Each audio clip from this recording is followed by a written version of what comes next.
Ginawa ni Vice ganda sa isang Rampa Bida contestant Binal Ikan. Sa gitna ng mainit na usapin patungkol sa pag-call out ni Vice ganda sa isang contestant ng Especially For You na si Axel dahil sa tangka nitong halikan ang isa pang guest na si Christine. Binal Ikan ng ilang mga netizen ang ginawa ni Vice ganda sa isang contestant nila sa nasabing show na tinangkarin nitong halikan noon. Matatandaan na sinabihan pa ni Vice ganda si Axel na maari siyang aidmanda ni Christine dahil sa tangka nitong paghalik. Bago pa umalis si Axel ay sinabi pa ni Vice ganda na tatadyakan niya ang pagmumukha nito dahil sa inis. Nag-viral muli sa social media ang isang video ni Vice ganda na kinunan ilang taon na ang nakakaraan. Sa gitna ng isyong kinakaharap ng komedyante dahil sa pag-call out nito sa isang sirchi ng Especially For You na si Axel. Napansin kasi ni na Vice ganda at maging ng iba pang host ang pagtatangka nitong halikan ang isang kalahok nang hindi humihingi ng pahintulot at tila labag sa kagustuhan ng babae dahil makikita ang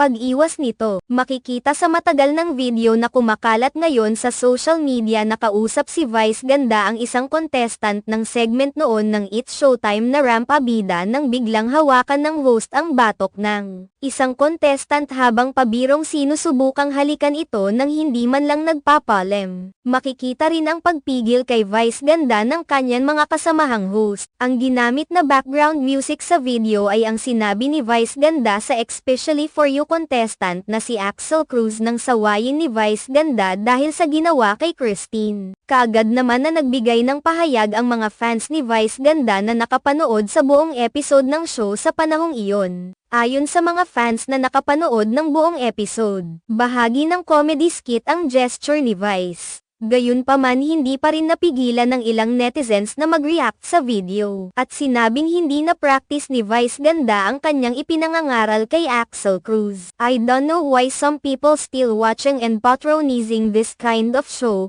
I mean, where's the value? Pag nagkamali, okay lang kasi you made a mistake and you can always say sorry and just get on with it. Nawawala na values and morals lalo na sa mga batang nanunood na thinking it is a normal thing to do a bad thing as long as you say you're sorry. What a waste of time slot sa noon show. Nakasad lang na madami pa rin silang na-influence na kumakampi sa kanila. Kay din siguro ang lalakas ng loob nila at ang tatapang at tataas ng mga pride, kahit may mali naman talaga sila, yan, parang wala lang.